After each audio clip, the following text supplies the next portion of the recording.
Hello and welcome to my illustration of my financial feasibility model. We are tasked to create a model on Excel to assist a client in choosing the most lucrative of three options. The client is moving out of her apartment and would like to identify the most financially feasible option. Option 1 was to rent out the apartment on a 1-year lease basis. Option 2, rent out the apartment on a short-term lease basis through agents such as Airbnb or Lekker.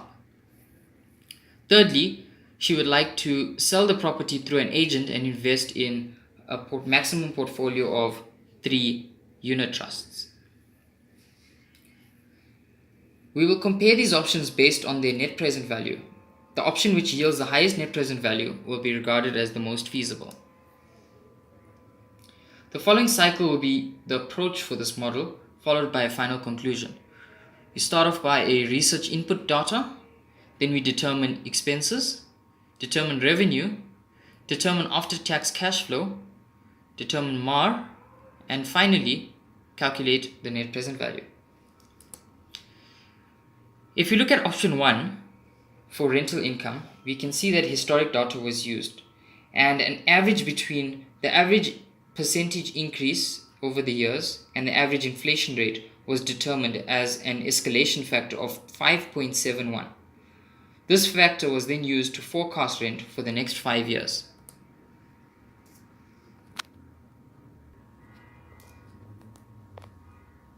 Under financing, it was concluded that 57,000 was needed to finance initial expenses and an interest rate of 18.75 over a 60-month period was used, and personal loan was the finance choice, and it was done through NetBank. Yearly installments were then found. If you look at levies, rates and taxes, we see that a similar approach was used. So the percentage increase was plotted on a graph for both, and the gradient of the best fit line was used to estimate yearly price increase for each option. Cleaning and maintenance costs were inflated by forecasting inflation rates. These were then added to the previously discussed levies and rates taxes cost to give us a total annual expense. With regards to the mortgage, it was calculated using the given interest rate and for a period of 16 more years, since it was stated that she moved in 2014, so 4 years were already paid. Now onto the cash flow. Revenue, expenses, bond and loan amounts were populated to create a before tax cash flow. For years 1 and 2 ran at a loss, therefore no tax can be added. However, for the other 3 years, tax was deducted at 41% as per the client's tax bracket.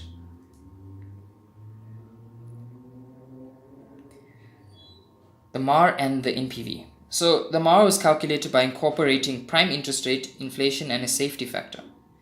And it was then used in cooperation with your tax cash flow, and NPV was then calculated to yield a barely positive value of 567 Rand. Now on to option 2. It was estimated that 72 days per year would be occupied. This is much higher than the average, and this is due to the fact that it is a student area and Airbnbs are very much popular for family members coming to visit the students. Off-peak and peak rates were then found, and a net annual rental income was then determined.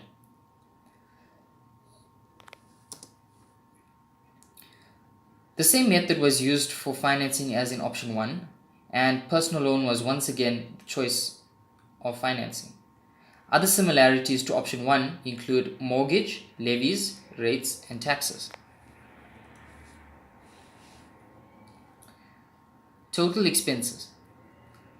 Cleaning differed as it was required after each rental instead of on a weekly or a monthly basis now. So cleaning costs did increase quite significantly as opposed to option 1.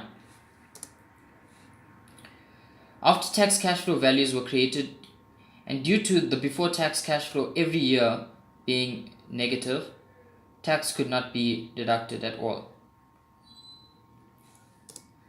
This led to an NPV that was extremely negative and proved to be extremely infeasible. Option 3 is a bit different to the first two, and we start off by understanding the investment amount. So the investment amount as displayed here resulted in 519,200.